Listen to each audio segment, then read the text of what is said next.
Yo, what's shaking, everybody? We're back. It's Jeff and Anwar. It is the Orange Bloods Texas football channel. Do us a favor, hit the like button, subscribe to the channel, put comments in the comments section. We'll take all of those things on any given day, depending on where you stand as subscribers to the channel. We're talking depth chart today, Anwar. It came out on Monday, and now we've had, 24 hours-ish to marinate on what it is that the coaches gave us. What have they told us about this team? I've got quite a few little baby takes, no super monstrous takes. I'll let you lead us off, though. Where do you want to begin? Well, I like you, Catch. I do have like baby takes because there was nothing that we looked at that we hadn't been reporting or following, and you were like, "Whoa, what the hell just happened there?" Right? But I will start, with one that might be a little bit obvious, Catch, and get your thoughts.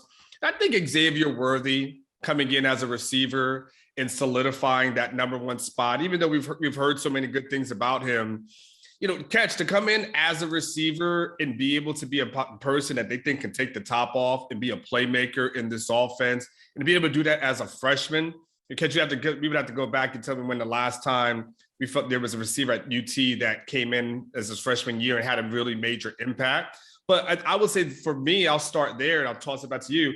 That was like one thing, and I was like, that's an attaboy, for Xavier Worthy to do that as a freshman. Yeah, I don't know that. Normally, we go bat crazy over guys who force their way into the starting lineup as a true freshman, and it doesn't feel like we've done that with Xavier Worthy, really. Now, I've said I think he has a chance to be Big 12 Offensive Newcomer of the Year this year, and he, in doing our videos as an Orange Blood sponsored athlete, has set incredibly high goals with 800 yards, 10 touchdowns. I mean, he's as precocious as a freshman can get to kind of name drop those numbers and not realize those are monstrous. Yeah. In the last 30 years, I think off the top of my head, true freshmen that started at wide receiver in their first game, I think you're talking about Lavelle Pinkney and Mike Adams in 1993. I think they both started. The SID doesn't have record books from 1993 that shows what the starting lineups were, but they both had 100-yard games in their first games in 1993. Then you're probably talking Kwame Cavill in 1997. Roy Williams did not start as a true freshman. Jordan Shipley did not start as a true freshman. I think you're probably talking about Mike Davis and back in 2010, and you're probably talking about John Burke would have been the last one in 2015. So a mixed bag of guys in terms of guys that started as true freshmen and what their careers ended up turning out as. But in the last 30 years, I think he's the fifth guy, maybe sixth guy. And I think he's going to end up having if he can stay healthy, I think he's going to end up having a better year than all those players. I'm sure you and I probably did the same thing. We looked at the roster and then made a beeline for wherever true freshmen were listed just to see where they were. He's the only guy in the starting role. And I'm with you. That's a pretty big attaboy that I wonder how many people go to the stadium on Saturday, watch him make a play and go, wait, who in the hell is that again? Yeah. Because he will be a new name. Yeah, we're into it, right? So we'll know, but the average person is probably going to be, who's 8? Who's this 8 in person? Number 8. Small guy, by the way. Yeah. Well, and then he's 160 pounds, and they didn't have any fear and think if, he's an outside receiver right now, and Troy O'Meary is behind him on the depth chart. They couldn't have different type bodies if they tried. And it just speaks to, I think, how well he's played. And he missed time too, Anwar. I mean, he essentially missed the second week of camp. Didn't participate in the first scrimmage fully, if I'm not mistaken. It feels like a blur, but yeah, man, he's definitely, I think, one of the standouts. Hey, remind me, Catch, was he an early enrollee or was he not? Did he show up in the summer? Yeah. I mean, I think that I think he moved down a little bit early. I'm trying to remember conversations that I might have had with his mom, but he announced in the spring game. I think he may have been here for this. He was here in the second summer school session because Okay. he was catching people's attention during off-season workouts. So, we had reported over at orangebloods.com that this guy is creating a ton of buzz, but to then be able to do it when the pads come on, it was, I think, he's really talented. And, when we talk about Evan Stewart, if you want to get that 5-star wide receiver in the 2022 recruiting class, let him see a fun offense with the Longhorns this year, where a true freshman is making a lot of plays. That's the easiest way to sell to a guy. Yes. You can come in and play right away, is to actually show him somebody who's doing it right now.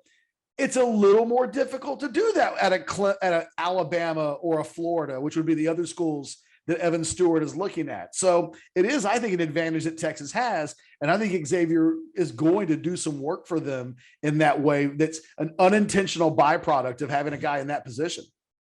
Another guy that's an attaboy catch that we don't talk about him enough. It's probably Luke Brockermeyer.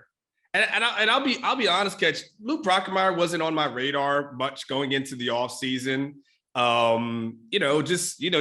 He's played a little bit, contributed, but I mean, they love him, catch. They love you. We've heard, as much as we've heard about Xavier Worthy, Luke Brockermeyer is the name that you hear on defense all the time. And so, to come in there and to beat out a Jalen Ford, a Devin Richardson, who, we had talked about several weeks ago, needed to, step up and, because a little disappointed about, there. From Luke Brockermeyer to kind of seal that Mike position, that's another guy I could go, man, attaboy, Luke. We don't talk about you enough.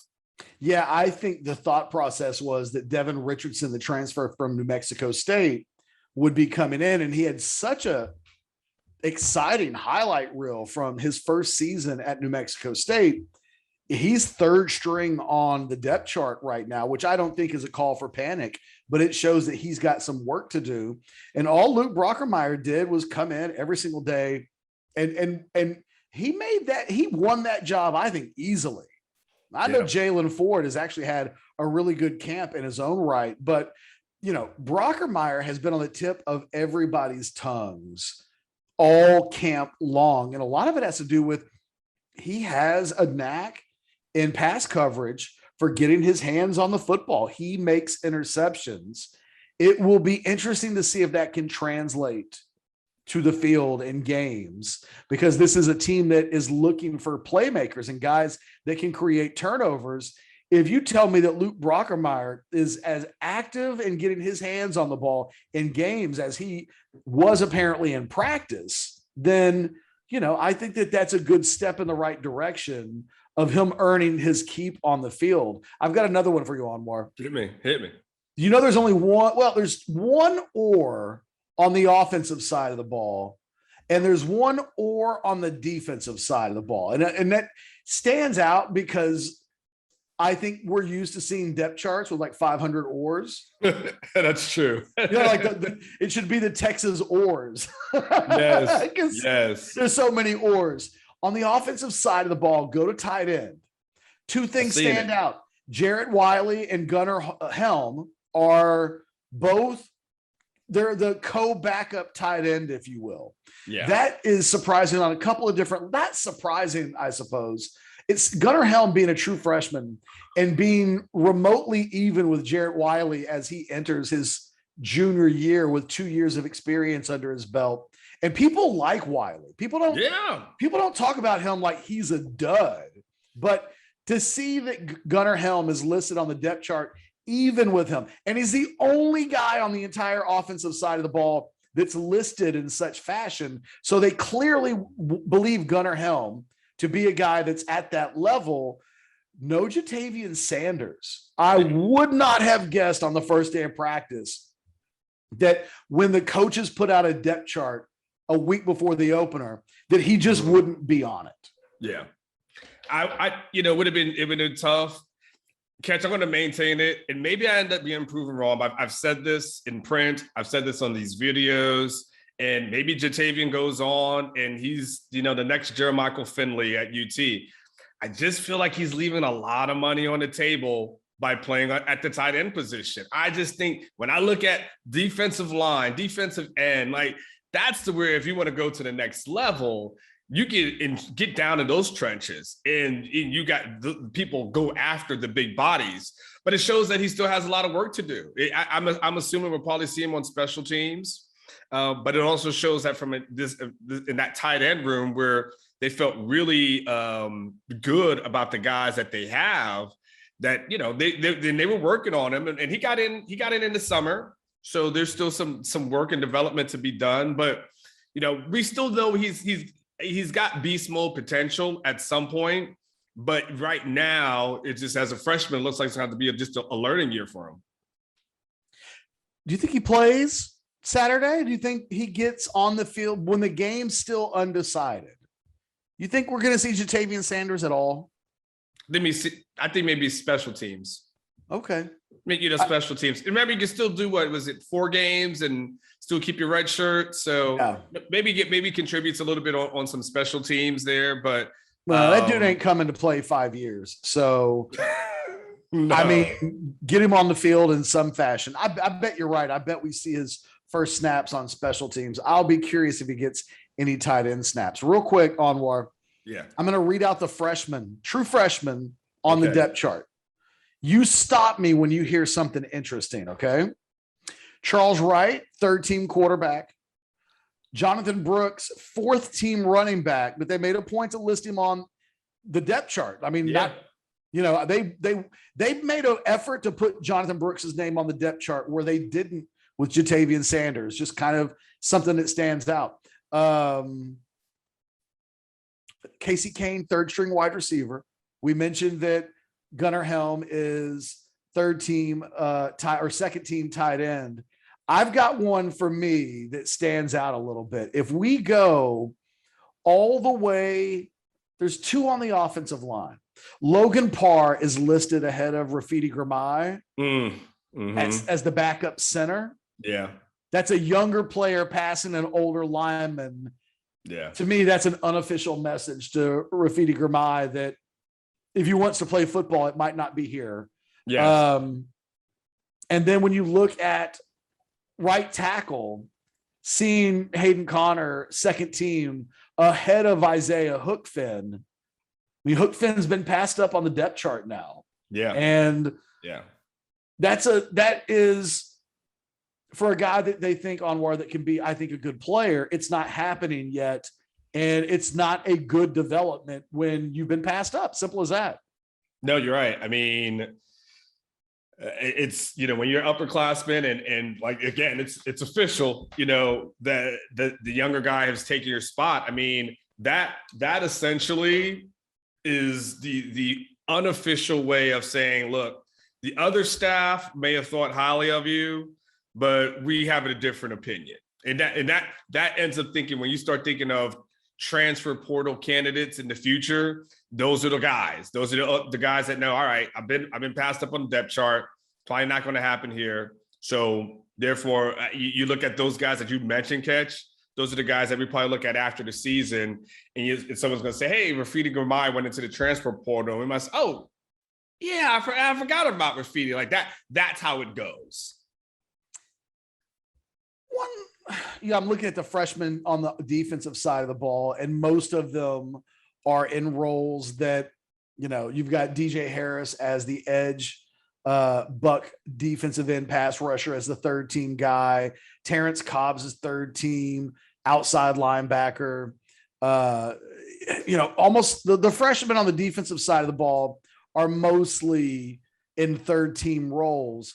I guess the last thing that I would comment on the depth chart that I really found interesting was looking at the secondary going into next year, specifically at safety. So at one safety, you've got BJ Foster. So he's a senior.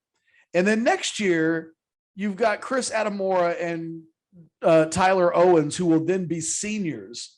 And it feels like those 2 guys may be fighting for a job next year. And it just I'm a little surprised at Chris Adamora going into his junior season I'm just a little surprised that he's a backup safety on this team. I would have thought when he was a freshman, based on how he started, that he wouldn't quite be in this role. And then you look at the other safety position, Brendan Schooler being a senior and being in a co-starting role with Jaron Thompson, that is the only other oar on the roster, and it's the only one involving a starter. So while we've talked about all the quarterback play and Casey Thompson, when will he get on the field, and the quarterback battle thing, on the defensive side of the ball, it feels like going into the opener that the free safety job is up for grabs and will be decided based on kind of what happens in the first game. And it really is the only position on the team where that seems to be the case, where they couldn't make a decision. So Schooler and Thompson are both listed essentially as co-starters. No, wait. Are we is it Schooler and Thompson are the guys, or is it Thompson and Coffee? No, it's Schooler and Thompson. Otherwise, the or would be next to JD Coffee, the way that it is with Gunnar Helm. Yes. So if you look at the tight end. I see what you're saying. Yeah. That's it. I mean, I don't know, Catch. I mean, we just did an interview with Brendan Schooler just the other day. And, if the significance of that is coaches don't throw out guys who usually aren't starters, and they don't let people talk to the media unless they feel like they're leaders. So I don't know what's going on with that one in particular, but I'm pretty sure it's Brendan Schooler. Now Jared Thompson is good. Like, don't get me wrong, Jared Thompson is good, but I would just look, if I'm just looking at the tiebreakers, I'm thinking the guy that the coach puts in front of the media, it says, here, go be the face of our program for today. I would think that's the guy. Yeah. No, I'm with you. I'm only pointing it out that it exists in the world the way that it did. I've got one more. Go for it. All right. I got one more before we go. I thought it was interesting. Special teams. Cameron Dicker wins the punting job. And, Buszewski was taking a lot of reps at one point, and so was Pearson. And you and I had talked about this before, whether it was here on a YouTube video or in print. We both like Dicker as a punter. Yeah. And so we both felt like he was really strong, his punt game. And so, going from Dicker to kicker to Dicker the punter, I like the move, Catch. I saw when I went out to practice and I saw some of the other guys, I thought, Pearson was good at times. I thought Buszewski, it was really, really struggled. And I just thought that Dicker would probably end up being the best one. So that's the one. All right. And this is the last one. We'll save it for last. And I think we did a great job of not talking about the quarterback. You're going to do it? But the only thing that's a little interesting is Hudson Card as the holder on field post. And usually that's a backup role. And usually that's reserved for people, because people who don't go to football practice, special teams guys go off by themselves, and they come back later. And so they usually get their own rapport by working with each other. So the thing that Hudson Card is going to take the majority of all first team reps, and then how does he work that in? That's the only interesting thing. I don't think it's earth shattering, but it's a little bit outside the box. Well, when you look at the backup behind him is Isaac Pearson, a true freshman. Yeah. So that tells me they don't have great holder options. Correct. Because, and I think in an ideal world, Pearson is a guy in the mix next year, right? Let him acclimate him. I don't think they want to go into a season opening game and let a true freshman from Australia handle special team snaps. Correct. Correct. So it's got to be I wondered when the depth chart came out yesterday. I was like, God, are they going to do that with Hudson? But I don't know that they have any options, but it is not ideal. And I wonder if they feel like there's a point where they could turn that thing over to Isaac Pearson. Yeah. But I got to just imagine the first game's not it. You need a little bit of a proven steady hand holding on. Yeah. At least Hudson Card played receiver in high school, right? So you could at least feel like he's got the hand-eye coordination to pull it off. But that was the only other, the last thing. And I saved it for last. I know wasn't going to lead with it. We just buried that lead. Anytime it's the first time we've buried the quarterback lead all camp. What are we gonna do? We can't squeeze that turnip dry anymore. On Pearson, last thing, and then I really will be done. He beat out Ryan Bushevsky for the backup punter job behind Cameron Dicker. I know that Alex loves him some Isaac Pearson. I think he thought that Pearson might win that job so they wouldn't be asking too much of Cameron Dicker. They're going to miss Dicker next year, man. Dicker does everything. He does. And he may not do everything great, but he does everything pretty damn good. And that's pretty good. Like they're, I think that, do we think Dicker's going to be an NFL player? Your dogs seem to agree. Yeah, I think he's Dicker's biggest fan. They're going to get the t-shirts. I think so. No, I think so. I think he will be because he's, first of all, teams have shown that they're willing to invest in punters for sure. Yeah. I mean, we've seen that. And to be able to say you punt and kick, there's a team out there, you start getting these late round picks and, 6th round, 7th round, you're like, man, fine. Go ahead and do it. He's probably the least talked about, most important player in the program. Yeah.